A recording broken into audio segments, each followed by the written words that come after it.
আজকে আমরা চলে গেলাম হাওড়ার ফেইস্তা রেস্টুরেন্টে। এখানে ডেকোরেশনগুলো জাস্ট দারুণ দেখতে, চারিদিকে সুন্দর ডেকোরেশন করা, দারুণ যাকে বলে একদম দারুণ দারুণ। চারিদিকে সুন্দর একটা পরিবেশ, খুব সুন্দর লাগছিল এখানে ডেকোরেশনটা। তো আমার তো ভালো লাগছিল, একদম দারুণ লাগছিল ডেকোরেশনটা।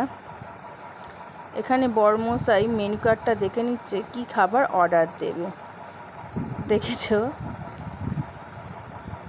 তারপরে স্টার্টার্সে নিয়েছিলাম চিকেন ললিপপ। ওটা ভিডিওটা তোলা হয়নি, তাই তোমাদের দেখাতে পারছি না। সঙ্গে সঙ্গে চলে গেলাম মেন কোর্সে ছিল butter naan, handi mutton, chowmein, chilli chicken আর মশলা কোল্ড ড্রিঙ্কস। আর দেরি, ঝটপট